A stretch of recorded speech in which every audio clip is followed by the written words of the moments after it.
BJP Buxar से लोकसभा चुनाव हार गई, इसका कारण क्या है?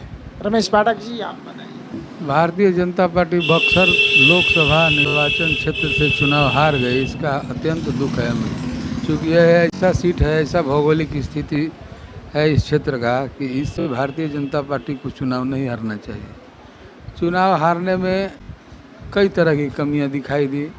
हमने जगह जगह जा कर के गाँव के लोगों से वार्ता किया, कार्यकर्ताओं को देखा, नज़दीक से सरजमीन पर जाकर मुआयना किया। वोट देने वालों की कमी नहीं थी, लेकिन इस 2024 लोकसभा चुनाव में हमारे कार्यकर्ता भी बहुत इंटरेस्टेड नहीं थे। जो जहाँ था वहाँ केवल अपने दरवाजे पर बैठकर लंबी चौड़ी बातें करता था। वोटर को बूथ तक पहुँचाने में हमारे कार्यकर्ता भी बहुत हद तक पार्टी के प्रति समर्पित दिखाई नहीं दिए। कुछ लोग थे जो लगे हुए थे, कुछ लोग एकदम अनायास रूप से अपने दरवाजे पर बैठे हुए थे।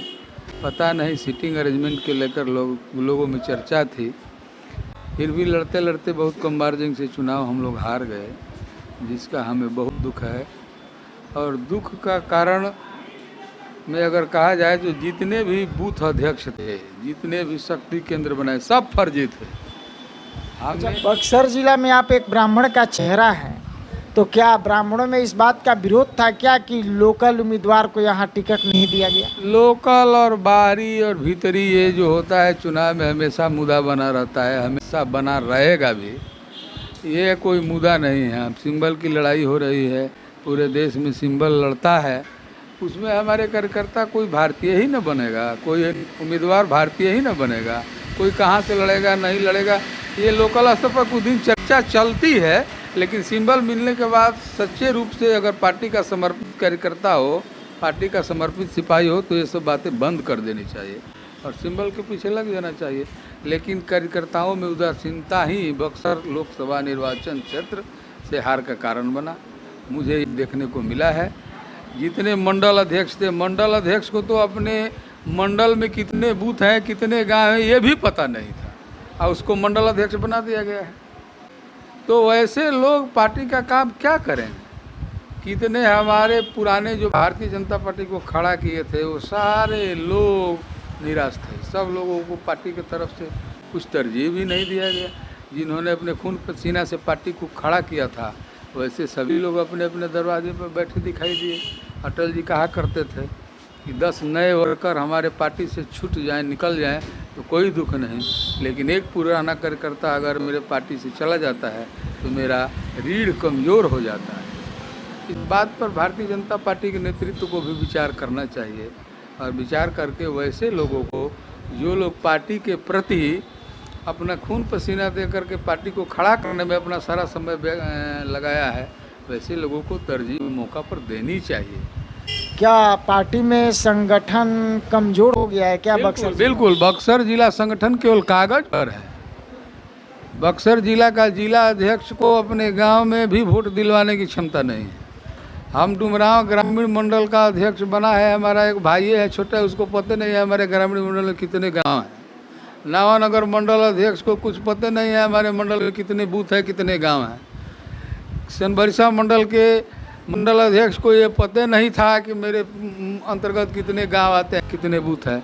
कोरानसराय मंडल नया बनाया गया है, उस मंडल अध्यक्ष को भी केवल गाड़ी लेकर के घर और घर से घर ऑफिस यहीं आना जाना था, उसको पता नहीं था कि हमारे कोरानसराय मंडल में कितने बूथ है, कौन पंचायत अध्यक्ष। सब फर्जी कागज बनाकर प्रदेश के लोग आए और अपने ही 10 लोगों को बता दिया गया कि तुम पढ़ना कि फलाने बूथ के अध्यक्ष है, फलाने बूथ के अध्यक्ष है। वास्तविक रूप से वो सब एक ही गांव के लोग हुआ करते थे, जिसका चलते चुनाव। तो जनता का कृपा कहिए कि जनता अपने आप वोट देने निकली है और बहुत कम मार्जिन से हम चुनाव हार गए। कार्यकर्ता जो है बिल्कुल उदासीन थे और केवल पैसे के लालच में जो पार्टी से मिला पैसा लेकर घर चला गया। उसको पार्टी की जिताने और हराने से कोई मतलब नहीं था, और उसको पता भी नहीं है, उसको चुनाव मैनेजमेंट करने आएगा भी नहीं। जो ट्रेंड है आदमी वो ना जानता है कि कैसे वोट निकाला जाता है। पार्टी के प्रति समर्पित कार्यकर्ता अगर मंडल अध्यक्ष बनेगा तो वो जानेगा कि हमारे पार्टी में वोटर को कैसे निकाला जाता है। जिसको कुछ अता पता नहीं, न ट्रेनिंग है, न कोई आरएसएस का वर्कर है, न कभी पार्टी का प्रशिक्षण शिविर में गया है, मतलब। और जिला अध्यक्ष को तो नैतिकता के आधार पर पार्टी से इस्तीफा दे देना चाहिए। उसको तो बिल्कुल पता नहीं है कि हमारे जिले में कितने गाँव हैं। मैं आज भी चैलेंज और खुली चुनौती के रूप में कह सकता हूँ, वो तो बिल्कुल रूप से कमज़ोर जिला अध्यक्ष। उसको अपने ज़िले में कितने गांव हैं, कितने बूथ हैं, खुद पता नहीं। उनके गाँव में भी है, वोट नहीं मिला है राजद को। यानी अभी आपको मैं रोकता हूँ, कहा मेरा कहने का मतलब ये है, आपकी बात से ये समझ में आ रहा है कि पार्टी के बक्सर जिला में या बक्सर कंस्टिट्यूएंसी में ऐसे लोग घुस गए जिसे चुनाव से बहुत, राजनीति से बहुत दूर है, लेकिन राजनीतिक कुर्सी उनके पास है। हाँ, ये और ऐसे लोगों के कारण आपकी पार्टी यहाँ चुनाव हार गई। हाँ, हारने का कारण केवल संगठन ही रहा। संगठन में ऐसा जिला अध्यक्ष है जो केवल नेता आता है, कुर्सी बगल में होनी चाहिए। वैसे जिला अध्यक्ष को और कार्यकर्ताओं को टीम बना करके बढ़िया से अपने क्षेत्र में लगाना चाहिए। कोई उसको बातें मानने के लिए तैयार नहीं है। पार्टी से पैसा मिलता है, आराम से नहाता खाता है, उस आदमी को कुछ मतलब है? केवल संगठन के कारण भारतीय जनता पार्टी बक्सर लोकसभा क्षेत्र से चुनाव हार गई।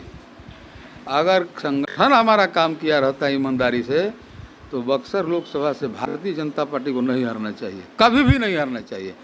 हमको उम्मीद है कि प्रदेश नेतृत्व, केंद्रीय नेतृत्व जिला संगठन पर विचार कर इसको बर्खास्त करे, नहीं तो ये संगठन जो है इतना कमज़ोर हो गया कि पार्टी का दिन प्रतिदिन लुटिया डुबाता ही रहेगा।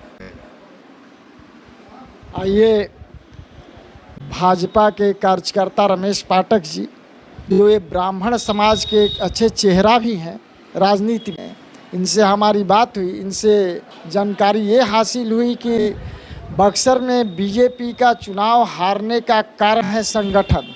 संगठन कमज़ोर है और संगठन में सब नए चेहरे हैं, पुराने लोगों का कोई अहमियत नहीं दिया गया, जिसका मुख्य कारण यही है, जिससे बीजेपी को यहाँ से चुनाव हारना पड़ा।